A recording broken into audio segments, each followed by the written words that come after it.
Baik, assalamualaikum warahmatullahi wabarakatuh. Perkenalkan, nama saya Supratman dengan NIM 200301501 dari kelas PJKRG. Baik, di sini saya akan menjelaskan cedera engkel dan cara penanganannya. Baik, berbicara mengenai cedera, cedera adalah hal yang paling tidak disukai untuk semua orang, terutama untuk olahragawan maupun atletik. Karena kenapa? Orang yang mengalami yang namanya cedera pasti akan cenderung atau terbatas aktivitasnya. Maka dari itu, orang yang mengalami cedera akan susah mengikuti sesi latihan maupun akan melakukan yang namanya turnamen dikarenakan cedera yang membatasi. Baik, di sini saya akan menjelaskan cedera engkel. Cedera engkel, kita harus mengetahui pengertiannya terlebih dahulu. Cedera engkel atau sprain adalah cedera yang terjadi pada pergelangan mata kaki yang muncul akibat ikatan ligamen, yaitu urat yang mengikat tulang sehingga mengakibatkan peradangan yang berlebihan.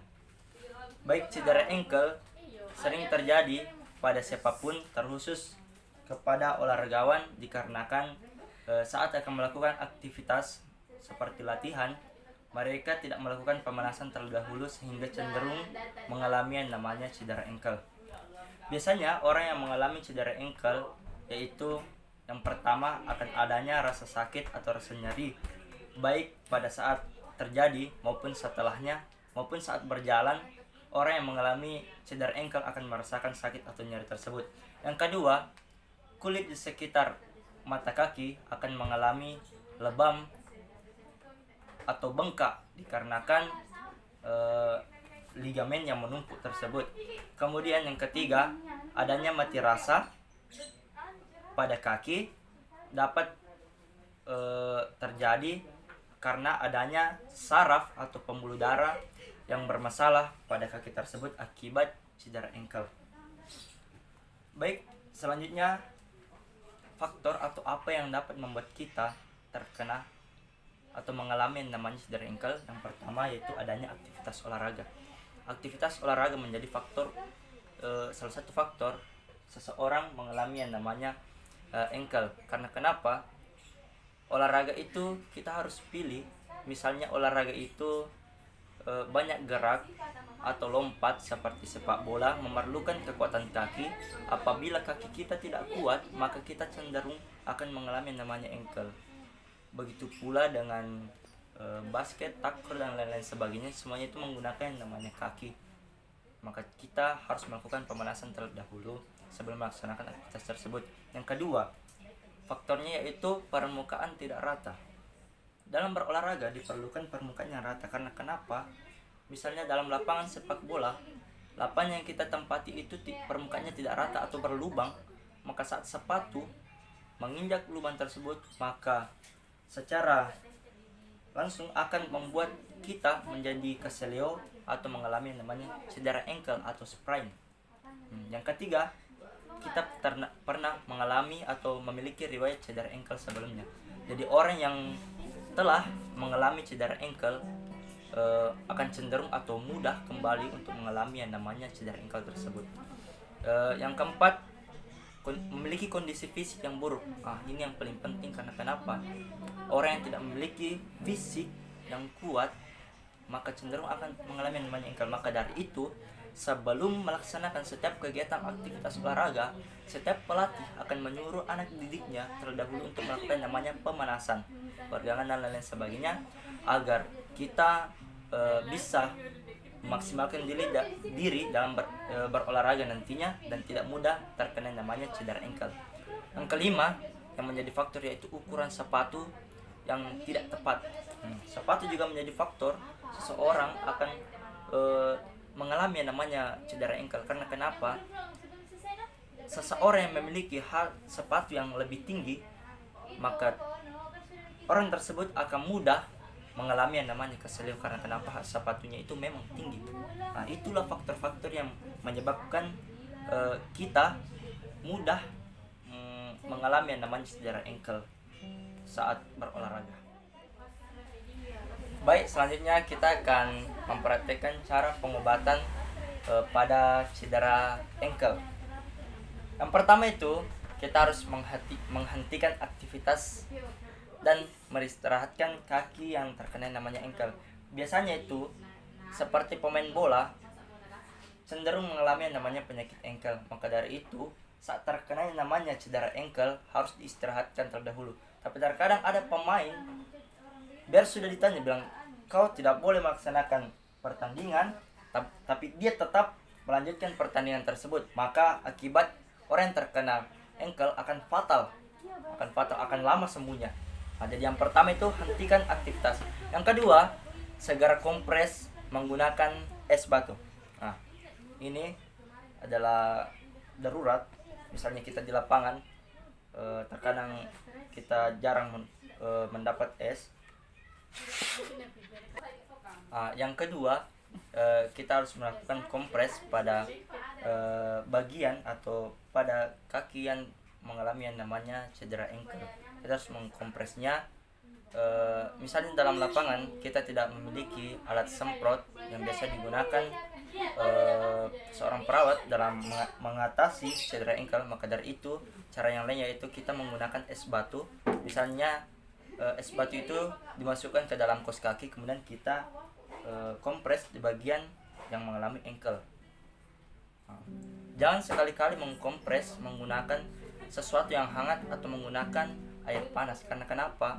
Dalam 72 jam akan mengakibatkan pembengkakan yang cepat.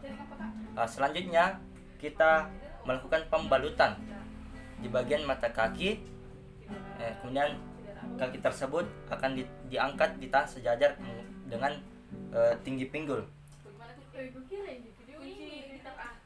Selanjutnya kita balut kaki yang mengalami engkel, kemudian kita angkat setinggi dengan pinggulnya.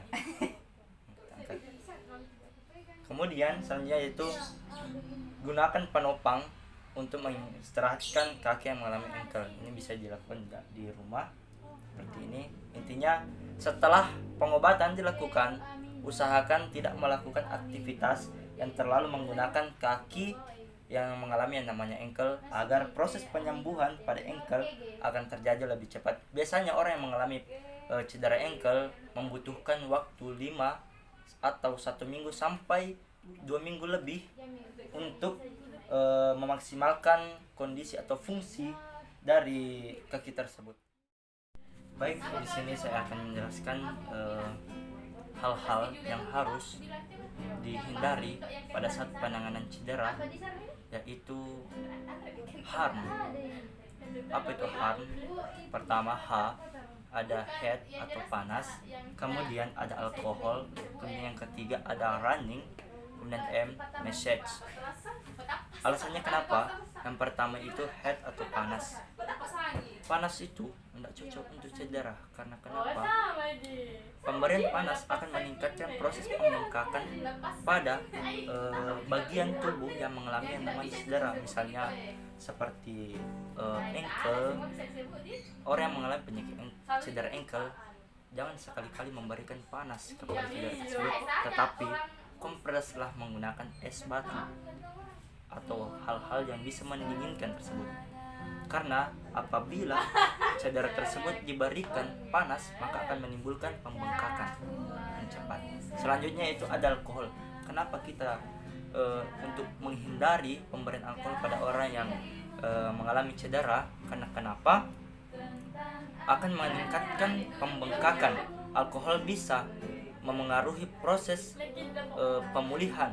Alkohol akan membuat bagian tubuh yang cedera akan sembuh atau cenderung lama. Maka dari itu hindarkan alkohol dalam proses penanganan cedera karena dapat membuat penyembuhan pada cedera tersebut akan menjadi lama. Kemudian yang ketiga running. Saat seseorang mengalami cedera, maka dibutuhkan istirahat selama kurang lebih 48 sampai 72 jam agar pembengkakan akan berkurang dan penderita dapat mengevaluasi apa yang dialaminya. Maka dari itu jangan sekali-kali melakukan aktivitas yang berlebihan, terlebih melaksanakan latihan seperti lari dan sebagainya. Kita harus mengistirahatkan bagian tubuh yang mengalami yang namanya cedera. Kemudian setelah itu kita harus berkonsultasi ke dokter kapan kita bisa melaksanakan aktivitas atau berlari untuk memugarkan tubuh kita. Maka dari itu saat mengalami cedera, jangan sekali-kali melaksanakan namanya running atau berlari. Kemudian selanjutnya ada massage atau pijat. Ini adalah hal-hal yang harus dihindarkan apabila kita mengalami cedera, misalnya cedera pada leher, pada kaki. Jangan sekali-kali kita melakukan pijat. Karena kenapa? Orang yang mengalami cedera, misalnya cedera ankle, kemudian kita pijat secara langsung, maka akan menyebabkan efek lebam atau pembengkakan di bagian mata kaki tersebut atau ankle. Maka dari itu, apabila kita mengalami cedera olahraga, biar bagaimanapun jangan sekali-kali kita mengurutnya. Sebaiknya kita membawa atau memeriksakan ini ke rumah sakit. Untuk lebih lanjut kita harus minum obat atau dan sebagainya. Maka dari itu inilah harm, head, panas, alkohol, running, dan massage yang harus dihindari dalam penanganan cedera. Sekian dari saya. Mohon maaf atas segala kekurangan. Assalamualaikum warahmatullahi wabarakatuh.